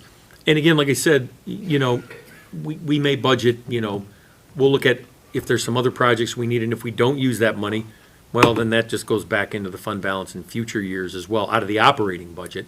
So look, maybe the fund balance continues to grow then along with our revenues. There's also the possibility that in this current year that our revenues, when you look at the fact we talked about CPPRT, right? They're probably not going to decline, but they probably aren't going to grow as much either, which is another thing that I have to look at, because as those revenues continue to grow, well, if we want to stay around 50%, so does the fund balance have to continue to grow also, right? So we have to keep all of that in mind, and we'll talk more about that as we get into the financial projections for the 5-year projection as I start the budgeting process for FY '26, which we'll be doing here end of January, beginning of February. And now that we have the audit, I will be updating all the information for financial projections, so we can look at all that. But again, I think this is really a positive development in terms of the fund balance and also being able to utilize those dollars. Brian, that number that we've typically allocated towards annual capital projects was 1.5 to 2? Yeah, it's about $2 million a year. Per year. Yeah, it's about $2 million a year. And, that money kind of, when we talk about capital outlay, capital projects, there's a pool of money there that we're kind of moving between projects and then capital equipment in the district. And so, when I look at it on the 5-year forecast, I have those lines on there. We talk about, really, there's 3 items. There's capital projects, capital equipment, and then technology. Technology doesn't always fall into capital equipment. Sometimes it does, sometimes it doesn't, depending on what it is. But I kind of lump all 3 of those together because they are larger expenditures in the district. But we may move money from, a capital project, sort of line item to if we need more capital equipment, those kinds of things, but we look at that and kind of figure it out as we go, is what we need. So I get that we're in different times here, but in your time that you've been here, has the board ever gone that significantly into the fund balance? Not as significantly as this number, but the board has done that in the past. They have utilized fund balance. Right, but this significant? Not to the, not a $13 million number, no. Not that I can recall, anyway. I'm thinking back, there was a time we did it, gosh, I don't even want to say, it was maybe 2016, I think we did about 5 or 6 million at that point, if I recall correctly. That was air conditioning work also, right? That was air conditioning work also. That was one of the projects I mentioned with Boris Yep. from here before. Well, that's 9 years ago now, so, wow, okay. I'm going to say I love the idea of all of this. I'm just really uncomfortable going this low into the fund balance. I mean, I hear what you're saying. I just want to put that out for everybody here. You know, I hear what you're saying, that we can rebuild that up and do that, but I've always been, I think, when we've discussed it, a lot more conservative about it. So when I'm looking at this, this is, to me, more than I would be comfortable voting on to approve.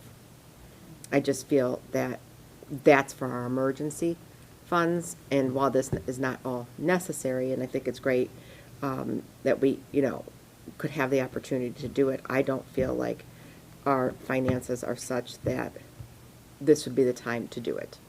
You know, I worry that should there need to be a roof replacement, we'd have to dip into that fund balance for that. And it just, once you keep going in, I just feel like, how do you get out of that to do that? So I would say, although I love the idea, I'm not fully comfortable. And to vote, I mean, I know we're not voting tonight, but to move forward with where we are with all of this amount going into the fund balance in that regard. One thing to just consider, that this picture still allows for that annual allocation for emergency projects you're talking about, so. Right, Which is different than what we talked about last spring. There was a scenario we played out last spring that we thought we may need to use that annual $2 million allocation to also fund this project, but that scenario didn't play out. But that's still, like, we're still going below the 50%. We're Right. at a 48.6, Right. which, I mean, we've known from past things of how it's happened, that, you know, the 13,666,852 number could easily become 15 million. And then that's, even if we use that money that's allocated for that, or we dip lower into the fund balance, and we have that emergency money to do. And that's also just not, to me, I'm viewing as emergency money. I'm viewing that as ongoing maintenance. Projects, yeah, It's right. absolutely, It's yeah. ongoing necessary. Allows us to do boilers, roofs. Right. Mechanical equipment, things like Correct. that. Like, what do we do, the electrical stuff and all of that, so, I mean, although I think it came in lower than we probably were anticipating, and it's all great, I'm just not 100% comfortable to say, you know, I mean, this is gonna have to be a discussion that we have, what do we, as a board, what are we comfortable with, where are we at, and what do we want to do with it, because, you know, like, as we've brought up before, you know, or I have rather, you know, there's, like in asked and verified, there's only 2 different ways to get money in to the school, would be the bond sale or a referendum. And, you know, circling back to that, I just think there's so much to need to do, and I worry about long-term with the facilities as to what we need for that. So that's kind of where I'm sitting here. The only point I would like to clarify is that the 13,666 won't become 15. That number, the only way that number really changes is if we have some change orders involved. And there are allowances already built into those contracts for unforeseen conditions, because the architects we always build those And I in. appreciate that, but we've had instances where there have been change orders and we've had to come back and vote on it. There have, that's correct. Right, and just as a fiduciary for the school, and I view that, you know, with us as board members, that I just don't, as I sit here now, I'm not fully comfortable with that dollar amount. But obviously, I'm the voice of one, and there, you know, and there's 7 of us, so. And it's tough because I'm, from where I sit too, I don't look at anything and think, well, this is just, you know, frivolous or, you know, something we don't need. These are I mean, I things that agree, we like, it's, need. right, And- but we need so much. Right, I know, yeah, we do. We have very old facilities, and they're not compliant, they're not modernized, they're not, there's a lot of other things that we have to take into consideration, so you're right, I mean, it's tough. And we did talk about that, staying between 45 and 50, and we're falling in the higher side of that range. And again, I don't see any of this stuff as being unnecessary, but I think we could come up with another list of another $20 million, you know what I mean, and have that all be unnecessary too. Do you know what I'm saying? Like, there's so much that needs to be done. that is true. That is true.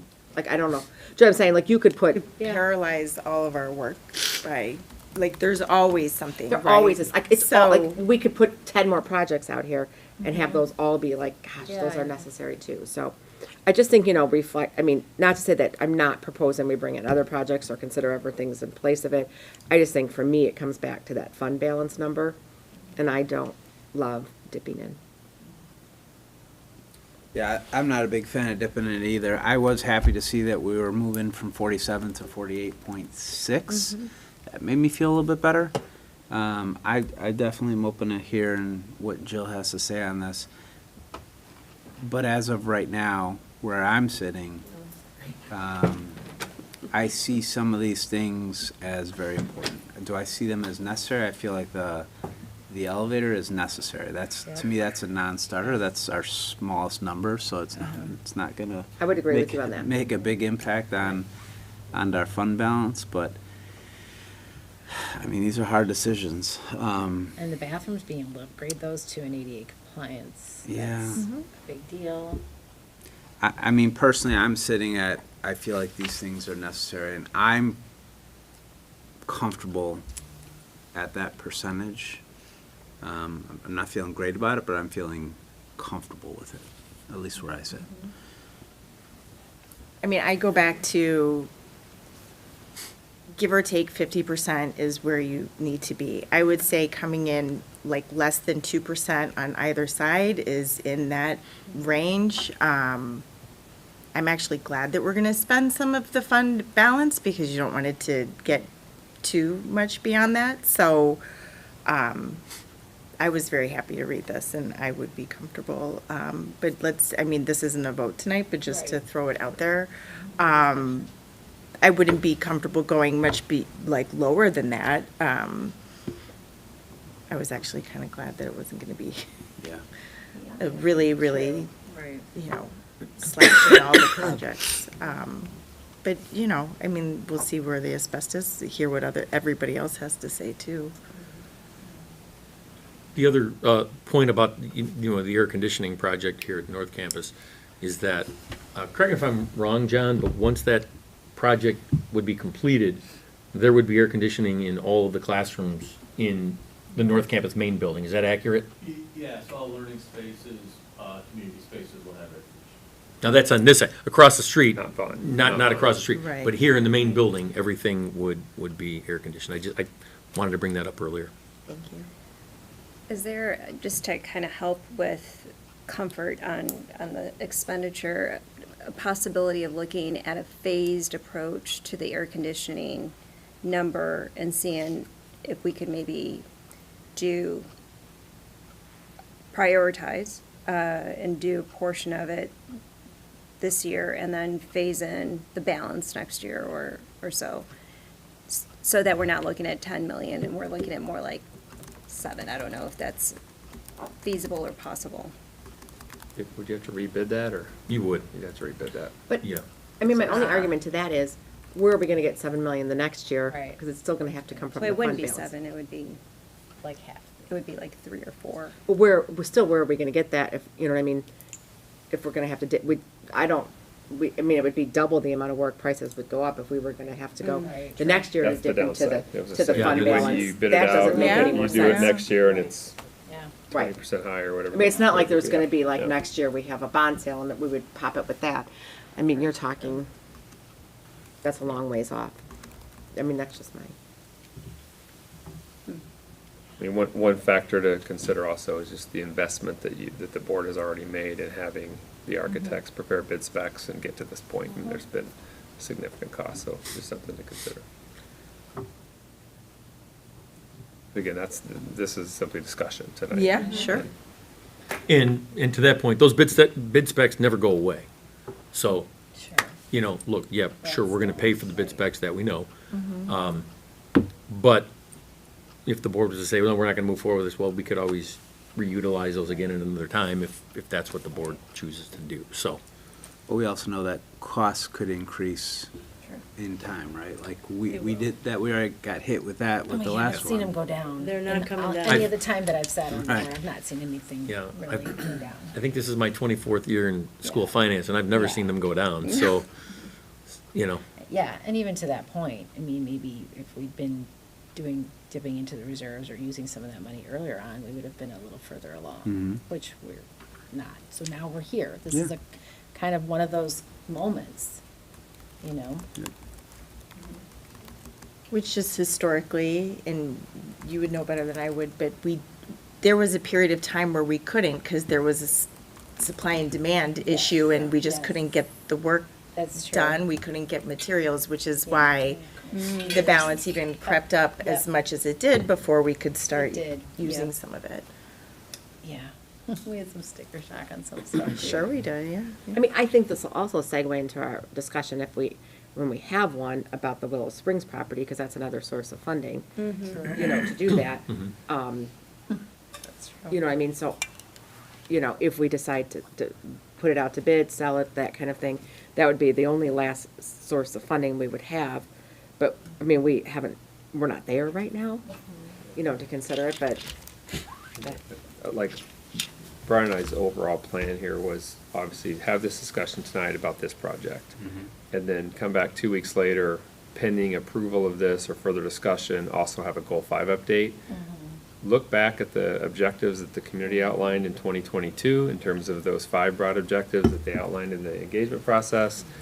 We can update the percentages of, we're now to the point with this project included, around 45 million that has been spent on phase 1. And we can identify the percentage of funding that's been connected to each of those objectives. And the board can look at that and say, this is what we've accomplished through phase 1. There's a couple of things hanging out there in phase 1 that we've not been able to accomplish yet as of now. Modernizing these 60 classrooms is a big part of it. It is. We had a Westfield project to update the turf included in that as well. We also had an additional elevator here at North Campus and an additional turf field at South Campus. I think those are the 4 things that when we first planned this out, it's now 3 years ago. So it's January of 2022 when the big binder was presented, or was that, actually it was 2 years ago. So it was fall of 22 when the community engagement process happened. So that's the broader discussion, but to Jill's point, it gets at, we're getting close to the end here in terms of funding phase 1 and the available funds that the board has here, and it's right in that. If the board is interested in keeping that at 50%, then you're looking at about a $12 million, right? Using rough numbers. Yep. So maybe that's That'll the be a question to great- ask. Like, take out, like, where does the board, I mean, because 45 to 50 is a big range. Like, where is everybody's hard line? Maybe with that, maybe that's like the discussion. Yeah, it's definitely an important discussion because you also have a couple new board members here that I don't Right. think were part of that discussion when it happened last year, so that's a $5 million range from 45 to 50, again, to use I mean- hand grenade math. I think that broader presentation will be really informative too. We'll have final numbers. I know your administrative committee that's evaluating all of our listening sessions from the fall might have an update at that point, because I know that there's going to be a meeting between now and then perhaps. Yeah, I don't know- Regarding the property, I Yeah, was don't- gonna say. that I don't know if you'll doesn't have- really affect this, that Yeah. just affects, it affects after this. I know, I It's just know how everything these past. conversations Yeah. go, and already Well, I mean, I even think it tonight, brings like, in, like, people start where to talking get about what's funding. next. I mean, I think it really does impact this if there's something there, because if that could bring peace, that if we do agree to sell, we could, then bring that, where it's a temporary decrease in the fund balance. For peace of mind. for peace of mind. Does that make sense? I mean, like, I think those can be tied together. Just for a reference point too, if the board said, look, we wanted to stay at 50%, the difference is $1.4 million. So if you were at 50% of the 996, you'd be at $48.5 million. So the difference is $1.4 million. So, Off of what is being presented here. yeah, The yeah, difference between the 48.6 and 50%. right. And really, when you look at that then and you go to this, that amount is really the restroom That's what I was gonna renovations. say, it's the restroom renovation. Right. So that would be an option. It's not a recommendation from our team, but that would be an option the board could consider is Not doing that. Mhm. accepting the mechanical work, accepting the elevator work, and just deferring the restroom work. Remind me again, how many bathrooms we were talking about? 9? There's 9. 9. 9 total or 9 in the one stack? 9 total, yeah. 4 here and 5 down at exit 4. Yeah. And again, those, that includes the 2 washrooms that are used with the Reber Center. Right.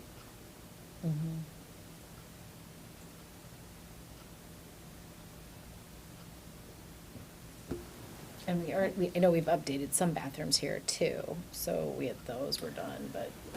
Yeah, the last ones we did were pre-pandemic. That's right, Yeah, yes. so The it's ones still- at exit Yeah. 7, Yeah. we have renovated the ones at exit 9. So they would have Is it been 9? 2018, 2019, And which also was a those- different type of renovation, It to be was. honest. Were yeah. they Yeah. ADA? Yeah. They were. Yes. Okay, I thought so. That would have to be him. So we've done 2 of the stacks. Again, as Dr. Waterman pointed out, there was a different renovation. Same thing as far as tearing them all the way down and then the plumbing and all that. But the Yeah, fixtures, the tile work isn't, in those washrooms like would be. I mean, so how many more would we have here in our campus, do you think? No, Like, still a lot more, okay. I mean, yeah, we'd have the ones over in Vaughan. Yeah, I'm But sorry, I'm this just thinking of the building main would be building. good. This building. This building would be good, They yeah. would have been updated at least in the last 10 years. Yeah, across the street, we haven't done anything with any of those washrooms there. And that includes the field house restrooms, that includes the restrooms in the tech wing, the ones in the That pool includes the area. Staff locker rooms we'd like to update, for sure. Yeah. You bring in a At lot some of point. people from a lot of different communities We do. into these buildings. And I don't know, I'm just kind of sitting and listening and taking this all in right now, but I would strongly encourage us to make that decision when the time comes to make sure that these bathrooms are taken care of. Mhm. This is our reflection to every visiting community that comes here. And, I think that it's important. It certainly isn't anything frivolous. We're not talking about, putting turf out on a practice field, right? We're talking bathrooms, we're talking about opening up ceilings if we're already in there. Get it done while you're in there. Don't make the same mistake. We don't want this board to make the same mistake that previous boards have made. Not that everybody doesn't make mistakes, but I'll go back to the example of the pool, where, we tried to do it on the less expensive route, and it costs a gazillion dollars more because it had to be torn up and retiled, right? So I think that it's important at some point that we look at how cost-effective we can be to get it right the first time, and to make sure that these things are taken care of so that we can simply move into phase 2 if and when that funding presents itself. So that we don't have anything left, right? We're talking about phasing in. I think that's what this has been. This whole thing has been phasing. So to Yeah, break it up that's again and fair. say, well, we're gonna rephase this phase, we're just dragging out, and paying more in the long run for something that can just be taken care of. It keeps us in the sweet spot, even though it's a little below the sweet spot, but at least it's, like Tim said, it's on the high end of that. So I find myself leaning a little bit more towards being in alignment with where you're at on this. That's my 2 cents at this particular stage.